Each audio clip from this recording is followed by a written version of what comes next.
لله نحمده ونستعينه ونستغفره ونؤمن به ونتوكل عليه من يهد الله فلا مضل له ومن يضلل فلا هادي له وأشهد أن لا إله إلا الله وحده لا شريك له وأشهد أن محمدا عبده ورسوله أما بعد فإن خير الحديث كتاب الله وخير الهدي هدي محمد صلى الله عليه وسلم وشر الأمور محدثاتها وكل محدثة بدعة وكل بدعة ضلالة وكل ضلالة في النار.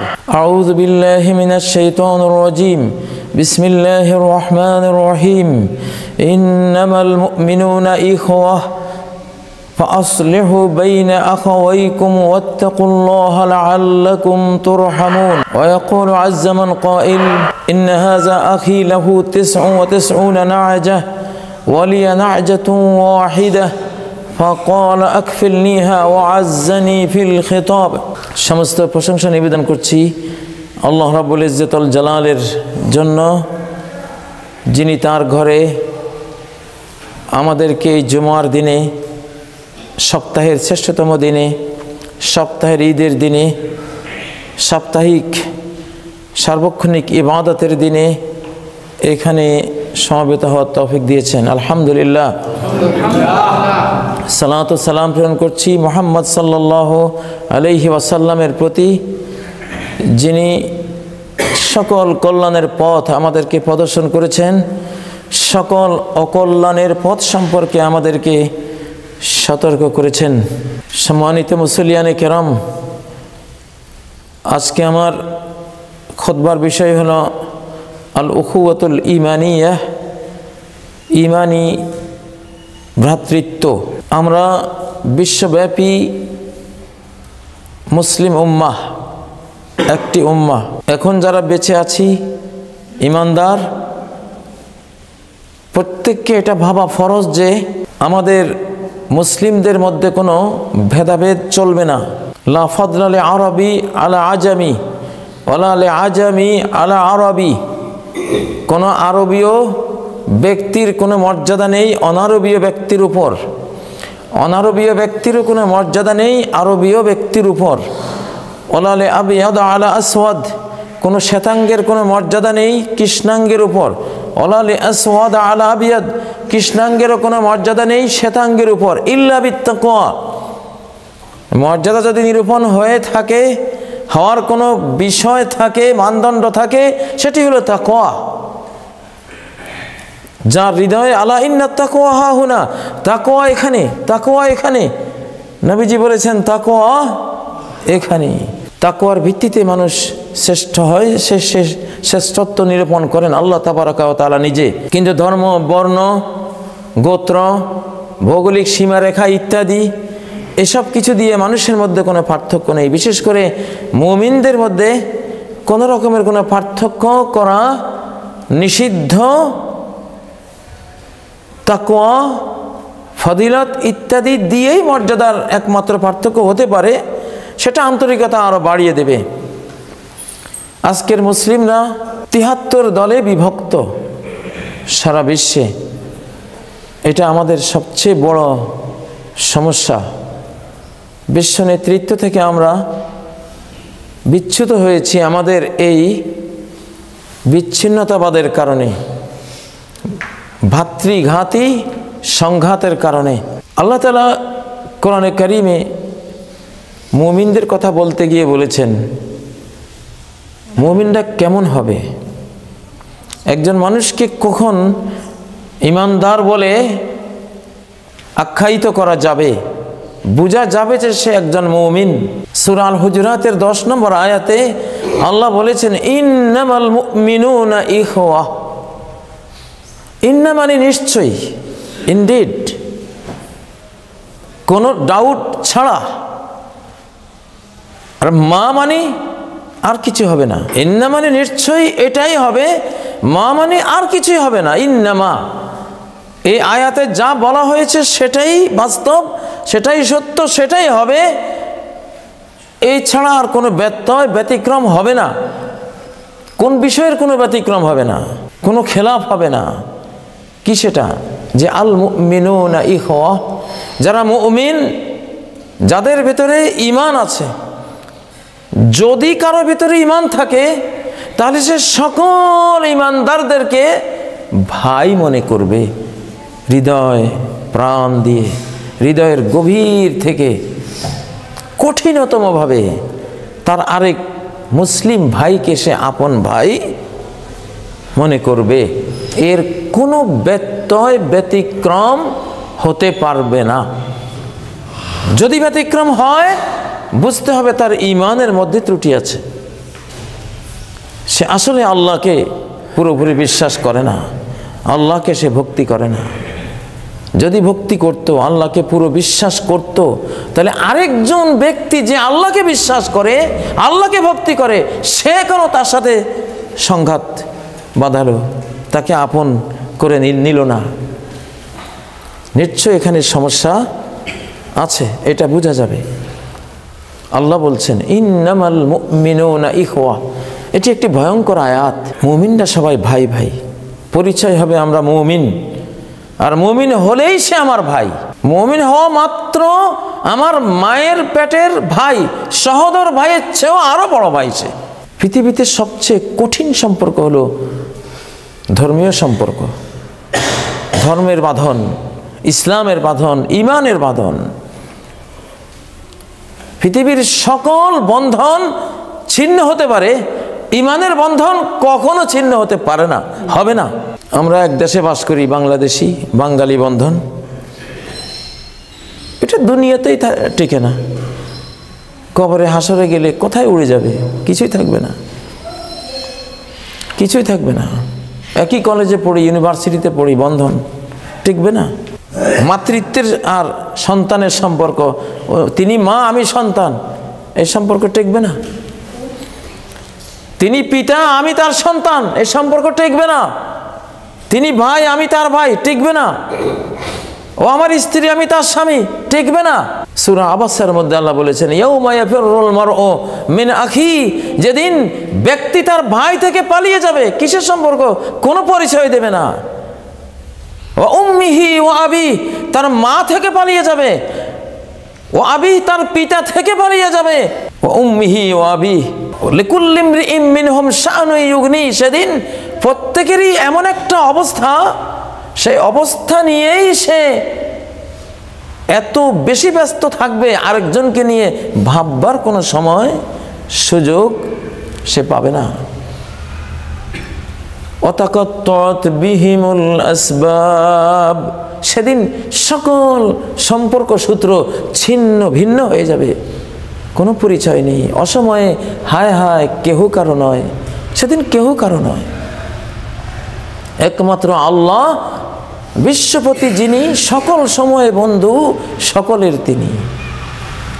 এজন্য সূরা তুর আল্লাহ বলেছেন আল আখিল্লাউ ইয়াউমাইযিন বা'দুহুম লিবা'দিন আদু, সকল অন্তরঙ্গ বন্ধুরা, ফ্রেন্ড সার্কেল, সেদিন একে অপরের কি হবে? ফ্রেন্ড হবে। সব দুশ্মন, শত্রু, সব শত্রু হয়ে যাবে। ফেসবুকের ফ্রেন্ড সার্কেল কোথায় যাবে? সেদিন উড়ে যাবে সব, সব দুশ্মন। তুই আমার সর্বনাশ করেছিস, তুই আমাকে বরবাদ করেছিস, তুই আমার সবচেয়ে বড় শত্রু ছিলি, আমি তো বুঝতে পারিনি, এটা বলবে। ইল্লাল মুত্তাকিন, তবে যারা আল্লাহ ওয়ালা মুত্তাকি, তাদের ফ্রেন্ড সার্কেল ঠিক থাকবে, ইমামের সাথে মুসল্লিদের সম্পর্ক ঠিক থাকবে, এই ফ্রেন্ড সার্কেল ঠিক থাকবে। এরা আল্লাহর জন্য একত্রিত হয়েছিল, সালাতের জন্য একত্রিত হয়েছিল। এই বন্ধন অটুট বন্ধন, আর কোনো বন্ধনে অটুট নয়। ওয়াতাকাত্তাত বিহিমুল আসবাব, আসবাবগুলো, বন্ধনগুলো সব ছিন্ন ভিন্ন হয়ে যাবে। অতএব ঈমানের যে বন্ধন, এটাকে সবার ঊর্ধ্বে স্থাপন করতে হবে। প্রত্যেক মুমিন মুসলিম আমার ভাই, সে আমার বিরুদ্ধে মামলা দিলেও এক রিকশায় যাব তার সাথে। মামলা দিয়েছি বিচারকের কাছে, জজ সাহেব দেখবেন, আমার তো আর কিছু নেই, আমরা যে ভাই সেই ভাই। এখন মামলা যদি জমি তুমি পাও তোমার, আমি পাই আমার, আলহামদুলিল্লাহ। আমার জেলায় এমন 2 ভাই ছিল, এক ভাই আরেক ভাইয়ের বিরুদ্ধে মামলা করে, এক রিক্সায় যেত, এক রিক্সায় আসতো, হাসতো, চা খেত, বাদী বিবাদী, আসামি আর গৃহস্থ একই রিক্সায় যাচ্ছে আসছে। এটা ফরজ। আপনি যদি একজনকে মামলা দিয়েছেন, তার সাথে আপনার মামলা, এই জন্য সে এক রিক্সায়, আপনি আরেক রিক্সায়, দেখা হলে সালাম নাই, চেহারা কালো করেন, আপনারও ঈমান নাই, তারও ঈমান নাই। কারণ ইন্নামাল মুমিনুনা ইখওয়া, যদি কারো ভিতরে ঈমান থাকে, বিশ্বের সকল ঈমানদারের সাথে তার বন্ধন একটাই, আচরণ একটাই, ঈমানি আচরণ, ভ্রাতৃত্বের আচরণ, ভালোবাসার আচরণ, শ্রদ্ধার আচরণ, তার উপকারের আচরণ। যদি ঈমান থাকে, যদি আল্লাহ ভক্তি থাকে, যদি আল্লাহর প্রতি বিশ্বাস থাকে, এই বাধ্য করবে, এই বিশ্বাস তার একটা লাইফ তৈরি করে দেবে, তার ভেতরের ঈমান তাকে একটা জীবন উপহার দেবে, জীবন তৈরি করে দেবে। সেটা কি? সকল মুমিনের সাথে তার আন্তরিকতা, ব্রাদারহুড, বেরাদারি, ভ্রাতৃত্ব, যদি ঈমান থাকে। যার ঈমান নাই তার সাথে কথা নাই, তাকে বলে লাভ নেই। এই জন্য দাউদ আলাইহিস সালাম যখন খলিফা ছিলেন, রাষ্ট্রপতি ছিলেন, এক বাদী আর বিবাদী দুইজন, তিনি এবাদতে ব্যস্ত, ইস্তাসাওয়ারুল মেহরাব, এবাদতখানার ওয়াল টপকে দুইজন লাফিয়ে পড়েছে ওনার রোমের ভিতরে। দুইজন কিন্তু একজন বাদী একজন বিবাদী, একসাথে আসছে দুইজনেই ওয়াল টপকেছে। 2 মুমিন কিভাবে ঈমান রক্ষা করতে হয়, সূরা সাদের 21, 22, 23 নম্বর আয়াত দেখুন। বাদী বলছে, দাউদ আলাইহিস সালাম, খাসমানে বাগা বাদুনা আলা বাদ, আমরা দুইজন মামলা দায়েরকারী, একজন আরেকজনের উপরে জুলুম করেছে, আমরা বাদী বিবাদী। ফাহকুম বাইনানা বিল হাক্কি ওয়ালা তুশতিত, আপনি ন্যায় বিচার করে দিন আমাদের মাঝে, ন্যায় হলে আমিও মানব, তিনিও মানবেন, ন্যায়টা চাই, আমার কোনো দাবি নেই, ওনারও আলাদা কোনো দাবি নেই, আমরা আল্লাহওয়ালা মানুষ, যেটা হক, যেটা ন্যায় বিচার, এটা হলে আমারও ভালো, ওনারও ভালো, আমি ঠকলেও ভালো, জিতলেও ভালো, উনি ঠকলেও ভালো, জিতলেও ভালো, এই চেতনা নিয়ে কিন্তু আসছি। ওয়াহদিনা সাওয়াস সিরাত, আমাদেরকে স্ট্রেট ওয়ে সিরাতে মুস্তাকিম আপনি দেখান। এই মামলার মধ্যে আরজি দিচ্ছে। এখনকার তো মামলা হলে বাদী একজন সম্মানিত, চরিত্রবান, দেশ উপকারী, একজন দেশপ্রেমিক, অমুক তমুক, আর বিবাদী একজন বখাটে, বাটপার, একজন অসাধু, একজন মিথ্যাবাদী, বিবাদী একজন অমুক তমুক। এখনকার মামলার ভাষা হলো এটা, আস্তাগফিরুল্লাহ, কবিরা গুনাহ, মহাপাপ।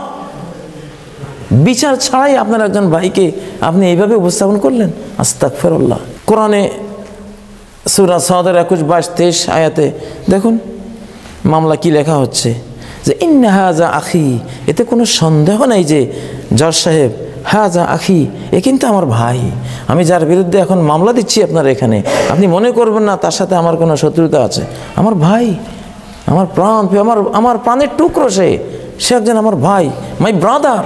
এখন ঘটনাটা কি, লাহু তেসউনা নাজা, তার 99টি দুম্বা, ভেড়া, ছাগল আছে, ওয়ালিয়া নাজাতুন ওয়াহিদা, আমার একটা আছে, ফাকালা আকফিলনিহা, আমার ভাইটি বলে, তুই আর একটা দিয়ে করবি কি, তুমি একটা দিয়ে করবে কি, এটা রেখে লাভ কি, 99টা আমার আছে, একটার জন্য সেঞ্চুরি হচ্ছে না আমার, আহা, একটা পেলে আমার 100 সেঞ্চুরি হয়ে যেত, তো এটা আমাকে দিয়ে দাও। শুধু বিঘে 2 ছিল, আছে মোর ভুঁই, বাকি সবই গেছে ঋণে, বাবু কহিলেন বুঝেছ ওপেন, এই জমি লইব কিনে। বাংলা ভাষায় এমন একটা ঘটনা আছে, শুধু বিঘে 2, যে বিশাল, আমি অনেক আগ্রহ করে বাগানটা করেছি, কিন্তু তোমার এই 2 বিঘে জমি না পাওয়ার কারণে বাগানটা আমার তেড়া বাঁকা হয়ে আছে, পেলে বিঘে 2 সমান হইবে টানা, টানাটা সমান হবে, স্কোয়ার সাইজ হবে যদি দিতা। ঠিক এই কেসটাই দাউদ আলাইহিস সালামের কাছে 99 আছে। নার্ভাস 99 বলে একটা কথা আছে, অথবা নার্ভাস 90, এটা আপনারা জানেন, কোথায় গিয়ে মানুষ নার্ভাস হয়। 99-এ গেলে মানুষ এটাকে 100 করার জন্য উঠে পড়ে লাগে, অনেক আগ্রহ বাড়ে। এই কেসটা আমি তো একটা দিয়ে চলি, আমার এই একটা পশু আছে, এটার দুধ পান করি, এটা দিয়ে আমি চলি, উনি কয় এটা আমাকে দিয়ে দাও। মামলা হলো এটা, অর্থনৈতিক মামলা। কিন্তু ভাষাটা দেখেন, এরা দুজন একসাথে এসছে, একসাথে ওয়াল টপকেছে, এবং দাউদ আলাইহিস সালামকে কি সুন্দরভাবে দুজন বলেছে ভাই। ইনি যখন ভাই বলে, উনিও কোনো প্রতিবাদ করেন, হ্যাঁ ওকে অবশ্যই তিনি আমার ভাই। মামলার কারণে যে আমি তাকে খারাপ ভাববো, কোনোদিনও না, কোনোদিনও না। হযরত ওমরকে এক ব্যক্তি এসে বলল যে ওমর, তোমাকে দেখলে আমার ভয় হয়, কেন আমি তোমার ভাইকে জাহিলি যুগে হত্যা করেছিলাম। ওমর বলল, হ্যাঁ তুমি তো সেই লোক যে আমার ভাইকে হত্যা করেছো, আমার কি মনে নাই? সেই লোক বলছে, আচ্ছা ঠিক আছে, আমি তো তোমার ভাইকে হত্যা করেছি, তখন আমিও জাহিল ছিলাম, অজ্ঞ ছিলাম, সমাজটাই ছিল অজ্ঞ। আচ্ছা বলো ওমর, তাহলে তুমি তো আমাকে অনেক ঘৃণা করো। হ্যাঁ তাই তো। তাহলে কি তোমার তো এখন অনেক ক্ষমতা, তুমি কি কোনো জুলুম করতে পারো আমার উপরে? না, সেইটা কোনোদিন করবো না। আল্লাহু আকবার। ওটা অসম্ভব, ওটা অসম্ভব। তুমি আমার ভাই, আমার ইমানই ভাই। ইন্নামাল মুমিনুনা ইখওয়া। হানাফি আহলে হাদিস ভাই। হানাফি যদি মনে করে আহলে হাদিসটা আমার ভাই না, তাই হানাফি আগুনে জ্বলবে। আহলে হাদিসটা যদি মনে করে হানাফি তো উনি তো আরেক গ্রুপ, আমার না, আমার ভাই না, তাইলে এইটা জাহান্নামে জ্বলতে হবে। কেন মনে করলা? ইন্নামাল মুমিনুনা ইখওয়া, এটাই হবে, আর কিছু হবে না। যে মুমিন হলে তারা ভাই ভাই হবে, এটাই বাস্তব। আবু বকর, ওমর, আবু বকর রাষ্ট্রপতি, ওমর তার একজন প্রজা। একটা জমিন আবু বকর মানুষের দাবির প্রেক্ষিতে, অ্যাপ্লিকেশনের প্রেক্ষিতে ওমর আবু বকর দিয়ে দিয়েছেন, ঠিক আছে আমি মঞ্জুর করলাম, এটা তোমরা ব্যবহার করো। ওমরের কাছে যখন গেছে, হ্যাঁ আবু বকরের জমিন কিভাবে দিল? এটা তো মুসলিম জনগণের সম্পদ, এটা উনি কিভাবে দিল?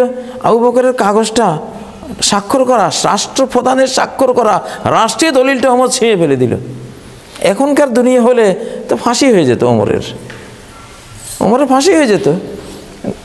এখন ওই লোকেরা যখন আবু বকরের কাছে গিয়ে বললেন যে আবু বকর খলিফাতুল মুসলিমিন, ওমর তো কাগজটা ছিঁড়ে ফেলছে।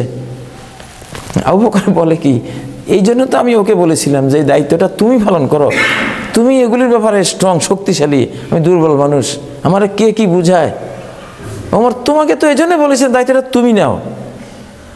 এই যে দেখো আমি ভুল করেছি, শুদ্ধটা তুমি বুঝেছো, কাগজটা ছিঁড়ে ফেলেছো। বর্তমান লক্ষ লক্ষ ইউনিভার্সিটির যুগে এক এক সংবিধান এত বড় বড়, এক ট্রাক লাগবে এক একটা নিতে। এত সংবিধানের যুগে এমন একটা উদাহরণ পৃথিবীতে দেখান তো, যে রাষ্ট্রপতির স্বাক্ষরিত রাষ্ট্রীয় দলিল দস্তাবেজ তার একজন সাধারণ নাগরিক ছিঁড়ে ফেলে, আর রাষ্ট্রপতি বলে আসলে আমি তো বুঝি নাই, তো তোমারই তো দায়িত্বটা নেওয়া উচিত ছিল, রাজি তো হও না, তুমি ছিঁড়ে তো ফেলছো ছেঁড়ার সময়, কিন্তু আমি দায়িত্বটা তোমাকে দিতে চাইলে তো তখন পালিয়ে যাও, তখন নাও না। আমি কি করতাম? আমি যে বুঝি না।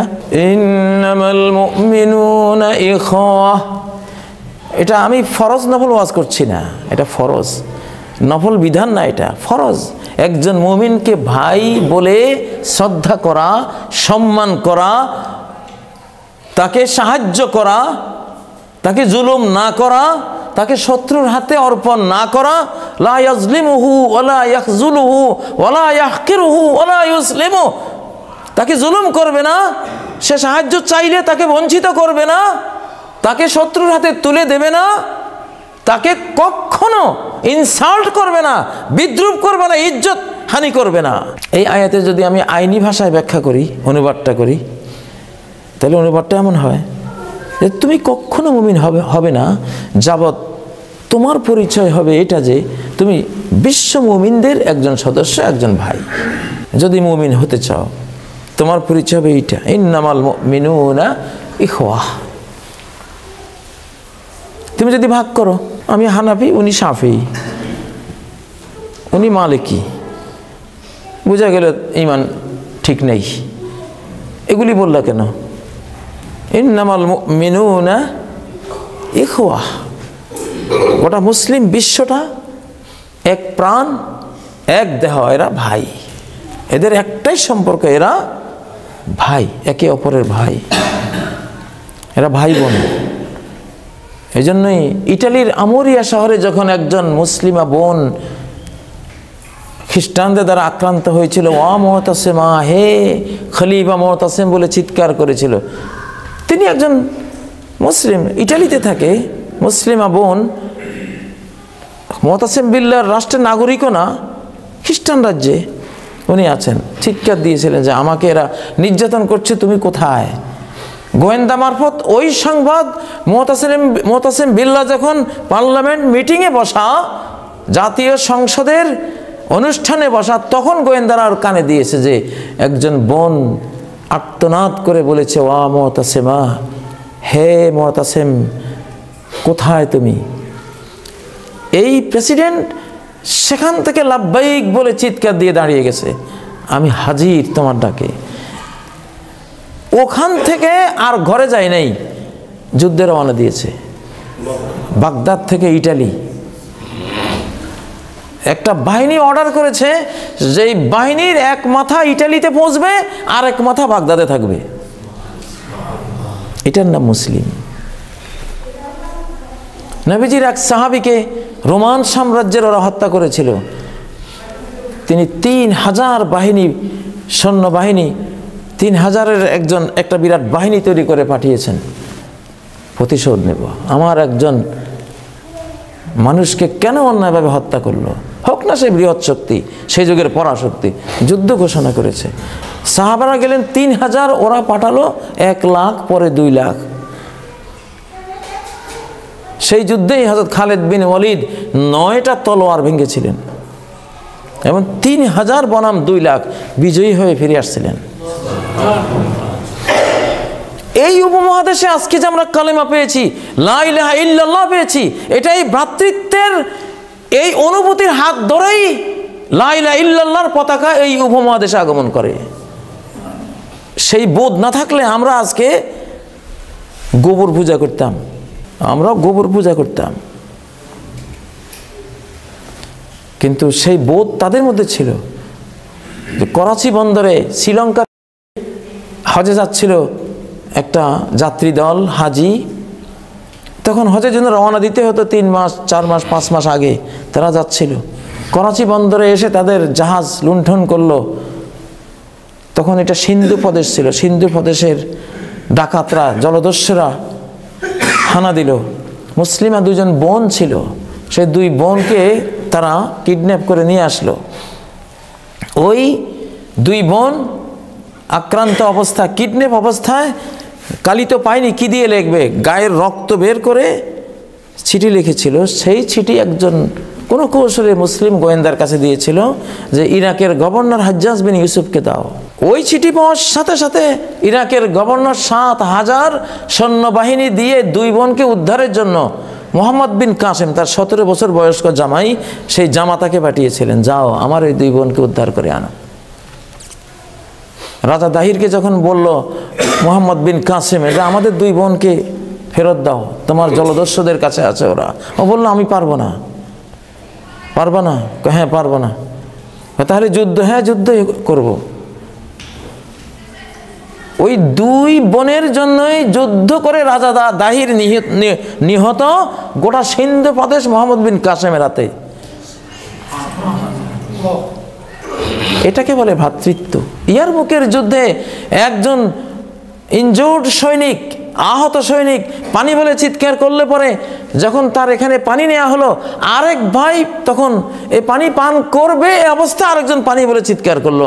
তখন এই লোক বলল অসম্ভব, আমার ভাই মৃত্যুমুখী, হয়তো তার তৃষ্ণায় বুক ফেটে যাচ্ছে, সে অবস্থায় আমি পানি পান করতে পারবো, এটা আমার ভিতরে এটা যাবে না, আমি পারবো না। আমার এই পানি পান করা, এই বিষ পান করা আমার পক্ষে সম্ভব না, আমার ওই ভাইকে দাও। নিয়ে গেলেন তার কাছে, সে মুখে নেবে এই অবস্থায় আরেকজন পানি বলে চিৎকার দিল। সেও একই কথা বলল যে অসম্ভব, চেয়েছিলাম পানিটা নেব, কিন্তু আমার আরেক ভাইকে পিপাসার্থ রেখে আমি এতটা স্বার্থপর যে এই পানি আমি পান করবো, অসম্ভব, তাকে দাও। পানিটা তার কাছে নিতে নিতে সে দুনিয়া থেকে বিদায় হয়ে গেল, শহীদ হয়ে গেল। দৌড়ালো দ্বিতীয় জনের কাছে, দেখে এতক্ষণে সেও নাই। দৌড়ালো প্রথম জনের কাছে, দেখলো সেও নাই। এটা আমি আপনাদেরকে কি বলছি? কোনো সাহিত্য, কোনো নাটক, না কানসুখ কোনো বক্তব্য যে কতক্ষণ শুনতে ভালো লেগেছে, এই না। এটা আপনার জান্নাতে যাওয়ার রাস্তা, এটা আপনাকে জান্নাতে নেবে। এছাড়া জান্নাতে যাওয়ার পথ বন্ধ,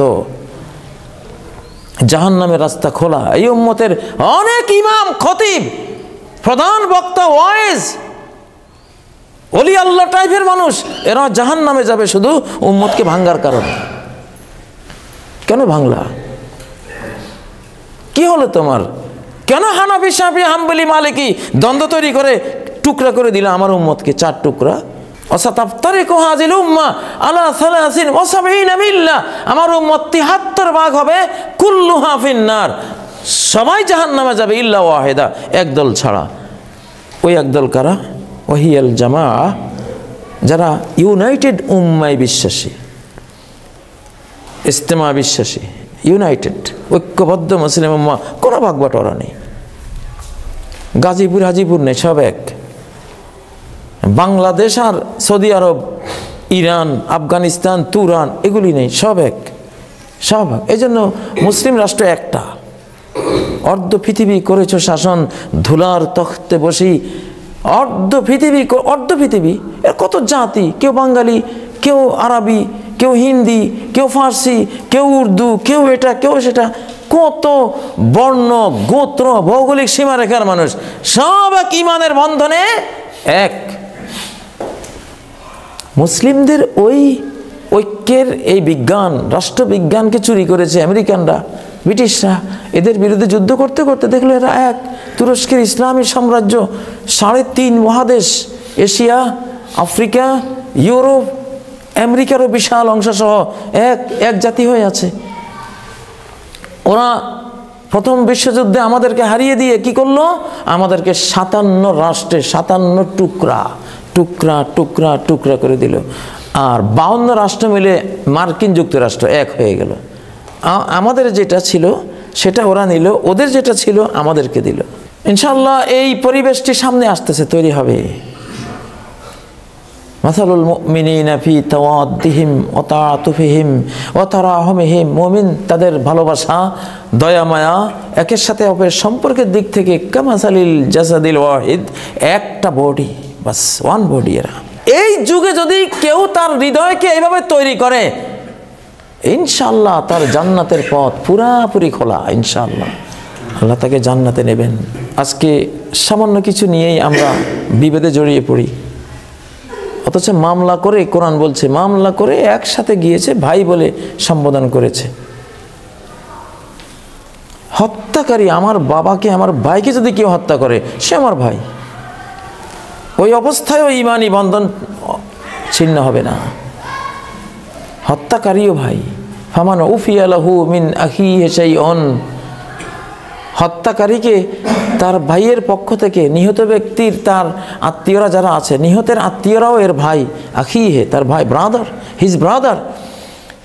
এখন তার ওই ভাইরা যদি একে কেসাস ক্ষমা করে দেয়, জানের বদলা জান, মার্ডারের বদলা মার্ডার যদি মাফ করে দেয়, আর দিয়াতে রাজি হয়, 100 উটের মূল্য দিলে তোমার আমরা জানের বদলা জান নেব না, 100 উটের মূল্য দাও। 100 উটের মূল্য কত? আনুমানিক 70 লক্ষ থেকে 1 কোটি টাকা। 1 কোটি টাকা দাও, 100 উটের মূল্য দিলে তোমার জান খালাস। সেখানেও হত্যাকারীকে বলা হয়েছে আখি হে, ওরা এখনো তোমার ভাই, যদি মার্ডার হয়েছে এটা দুর্ভাগ্য, কিন্তু ইসলামের বন্ধনটা অটুট, এই বন্ধন ছিন্ন করার অধিকার নাই। তো আমরা তখনই মুমিন যখন আমরা ভাববো আমি গোটা মুসলিম জাহানের একজন সদস্য।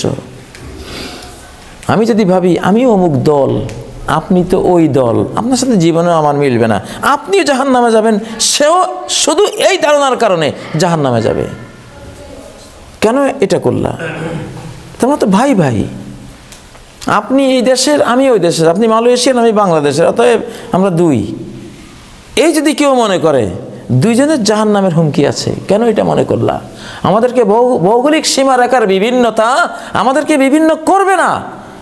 একই রমজান, একই তো আমরা রোজা রাখি সাহারি থেকে সূর্যাস্ত পর্যন্ত, একই ইফতার, একই সাহারি, একই সালাত, একই রকম ওযু, একই রকম তায়াম্মুম, একই রকম হজ, একই রকম যাকাত, একই রকম আমাদের সালাত। পার্থক্য কোথায়? মালয়েশিয়ানরা কি সালাত 4 ওয়াক্ত পড়ে না 6 ওয়াক্ত পড়ে? একই তো, পার্থক্য কোথায়? যাই হোক, মুসলিম মাত্রই অলিগলিতে ঢুকবে না, আমি অমুক, আমি চিস্তি, আপনি নকশবন্দি, জীবনে মিলবে না, জীবনে মিলবে না। এটা যদি হয়, দুই দলে জাহান্নামে যেতে হবে। ইন্নামাল মুমিনুনা ইখওয়া, যদি ঈমান থাকে তাহলে তোমরা ভাই ভাই হতে পারবা। ঈমান সে ভ্রাতৃত্বের রাস্তাটা তৈরি করে দেবে। ঈমান যেমন ইট, রড, সিমেন্ট রাস্তা তৈরি করে, ওগুলি দিয়ে রাস্তা তৈরি করা যায়। ইট, রড, ইট থাকতে হবে, বালি থাকতে হবে, পাথর থাকতে হবে, সিমেন্ট থাকতে হবে, পিচ থাকতে হবে। এগুলি থাকলে না এগুলো দিয়ে রাস্তাটা তৈরি হবে। যার এগুলো নেই সে কীভাবে একটা পাকা রাস্তা তৈরি করবে? এখন যার ভিতরে ঈমান নাই, ভ্রাতৃত্বের রাস্তাটা তো ঈমান তৈরি করবে, আল্লাহ ভক্তি তৈরি করবে, আল্লাহর ভয় ওই রাস্তাটা তৈরি করবে। তোমার ভিতরে নাই, তৈরি করবা কি দিয়া? পিচ নাই তোমার ভিতরে, তোমার ড্রাম খালি, রাস্তার পিচটা দিবা কোত্থেকে তুমি? আসলে আমাদের ঈমানের মধ্যে আছে কিনা, ঈমান আছে কিনা,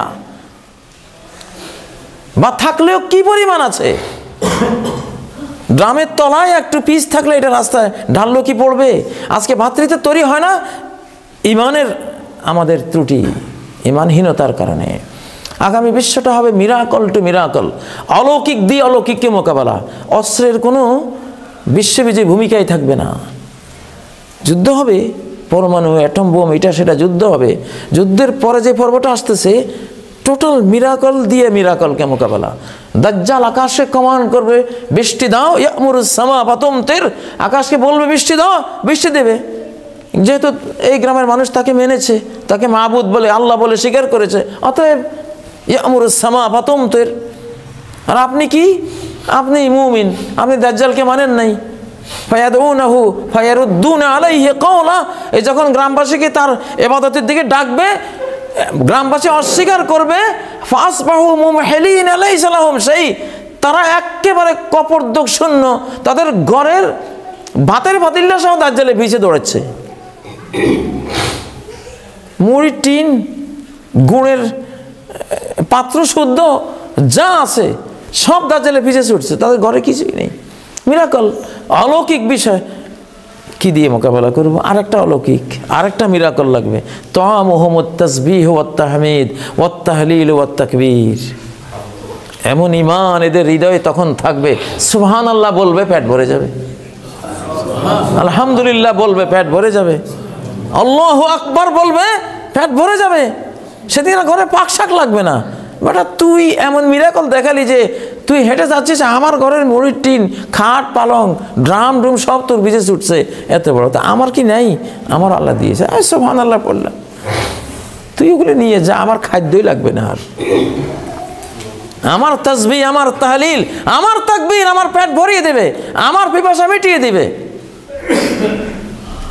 মিরাকল বনাম মিরাকল। যুদ্ধ হবে, দাজ্জাল আসবে, মুসলিমরা লা ইলাহা ইল্লাল্লাহ আল্লাহু আকবার তাকবীর দিবে। তাকবীরের ছোটে তার সেনা ব্যারাকের ঘর দুয়ার, বিল্ডিং, ওয়াল, প্রাচীর সব গুঁড়িয়ে যাবে। মিরাকল। অতএব ঈমানকে উজ্জীবিত করুন। ঈমান ছাড়া এই যুগে আর কোনো কিছু নেই। ঈমান ছাড়া বাঁচার আর কোনো রাস্তা নাই, বাঁচার কোনো রাস্তা নেই। দাজ্জালের কপালে লেখা থাকবে কাফারা, কাফের। মিরাকল, অদৃশ্য লেখনী, এটা কিন্তু দেখা যাবে না, খোলা চোখে কেউ দেখবে না। যার ভিতরে ঈমান আছে সে দেখবে, ঈমান নাই সে দেখবে না। সব অলৌকিক ব্যাপার আসতেছে। দাজ্জালের সাথে থাকবে জান্নাত, থাকবে জাহান্নাম। জাহান্নামে ফেলবে যারা তাকে মানবে না, আর জান্নাতে দেবে যারা তাকে মানবে। মিরাকল ব্যাপার। কিন্তু আল্লাহ আরেকটা পাল্টা মিরাকল করে রাখবেন, ওর জান্নাতটা হবে জাহান্নাম আর জাহান্নামটা হবে জান্নাত। দাও দাও করে আগুন জ্বলছে, নবীজি বলছেন ঝাঁপ দাও, চোখ বন্ধ করে ঝাঁপ দাও, ঝাঁপ দিলে দেখবা বারদান ও সালামা, নমরুদের আগুন যেমন ইব্রাহিমের জন্য শান্তিময় সুশীতল হয়েছিল ওই রকম দেখবা। আর বলে ওর জান্নাতে যেও না, এটা পুরো আগুন, নারান তাআজ্জাজ, ওটা দাও দাও করে জ্বলছে ভিতরে, কিন্তু সে টের পাচ্ছে না। ঈমান আর কুফরের ফাইনাল খেলা সামনে আসতেছে। ঈমান আর কুফরের, কাফেরা তো খাঁটি আছে, কারণ আল কাতরা এমনি খাঁটি,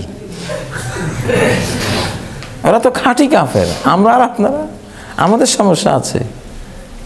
আল কাতরা অটোমেটিক খাঁটি, কিন্তু এই যে বিল্ডিংয়ে রং দেবো এগুলি অটোমেটিক খাঁটি হবে না, খাঁটি বানাতে হবে, মশলা আছে, পরিশ্রম আছে।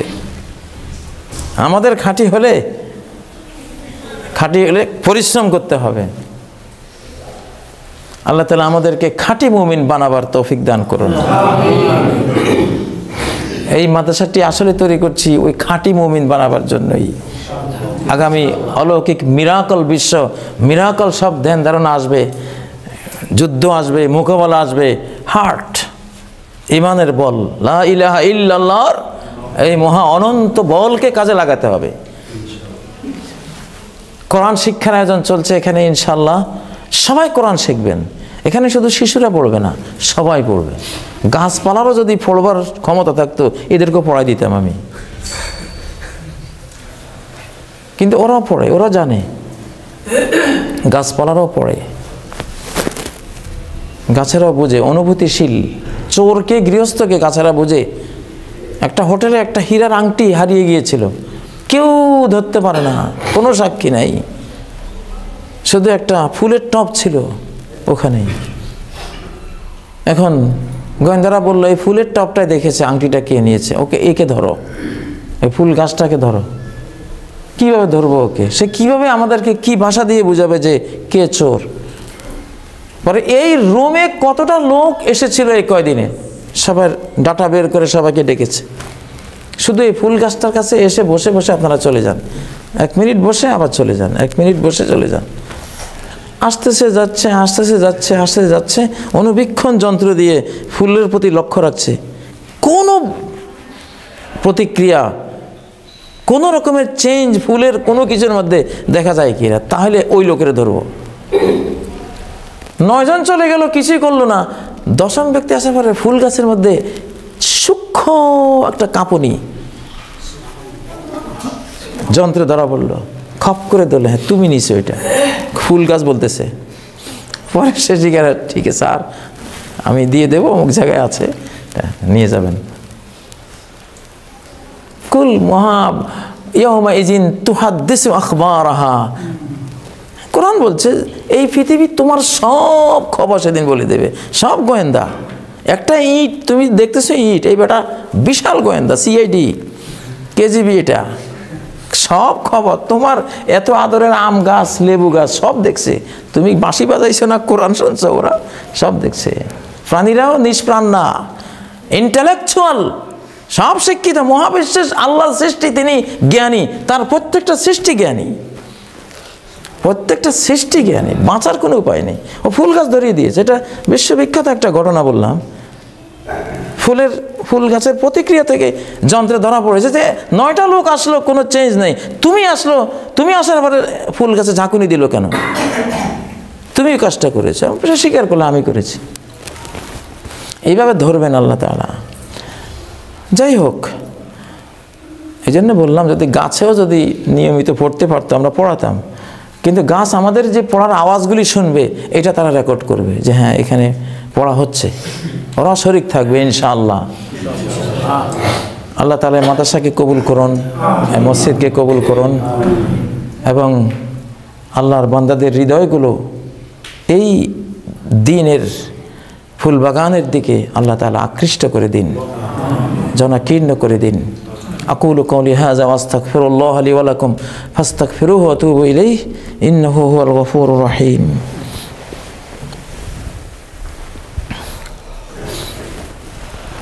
ইন্নাল হামদালিল্লাহ ইয়া রাব্বি লাকাল হামদ হামদাল মুখলিসিন আল মুখবিতিন حمد الأواهين المنيبين فأنت رب العالمين وأنت أرحم الراحمين فلك الحمد كله ولك الثناء كله ولك الشكر كله حمدا وشكرا وثناء جليلا جميلا دائما بدوام الزمان والمكان. ثم أما بعد فأعوذ بالله من الشيطان الرجيم. بسم الله الرحمن الرحيم.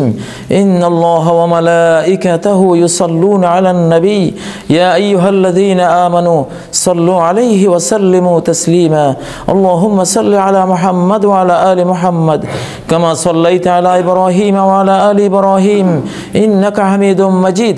اللهم بارك على محمد وعلى آل محمد كما باركت على إبراهيم وعلى آل إبراهيم إنك حميد مجيد. عباد الله وحدوا الله وآمنوا بالله إيمانا راسخا إيمانا ثابتا لا يتزعزع بتزعزع الزمان والمكان.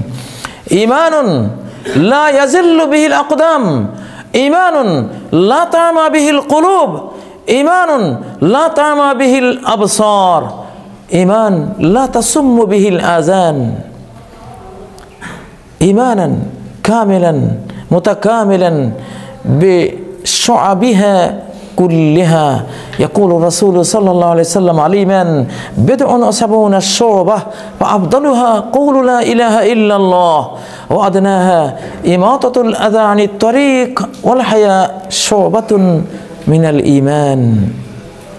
فهذا الإيمان مفتاح الجنة، مفتاح كل سعادة، مفتاح كل فرح وسرور وحبور، مفتاح كل خير، مفتاح كل فلاح وفوز وكرامة. إن أكرمكم عند الله أتقاكم. أيها الإخوة في الله، فهذا الإيمان في زمان الفتنة مهجور متروك ضعيف زائل. فجددوا إيمانكم. إيمان قد تخلق صار خلقا باليا ضعيفا متهافتا. فكما يقول الرسول صلى الله عليه وسلم جددوا إيمانكم بقول لا إله إلا الله إن هذا الإيمان يخلق كما يخلق الثوب فاسألوا الله أن يجدد إيمانكم. اللهم جدد إيماننا في قلوبنا، اللهم جدد معرفتنا في أفئدتنا، اللهم جدد علمنا بك وعلمنا بشرعك بالكتاب والسنة. اللهم اهد الأمة المسلمة ووحد صفوفها. اللهم اجعل الأمة المحمدية المرحومة أمة واحدة متوحدة، أمة كلها كجسد واحد إذا اشتكى منها عضو تداعى له سائر الجسد بالسهر والحمى. أمة الكرامة، أمة الشجاعة، أمة الإيمان، أمة القرآن، أمة الثقة بالله المنان، أمة التفوق على العالم كله، أمة الشجاعة والإباء، أمة الأمر بالمعروف والنهي عن المنكر، أمة كل خدمة لنوع البشر، أمة هي رحمة للعوالم كلها.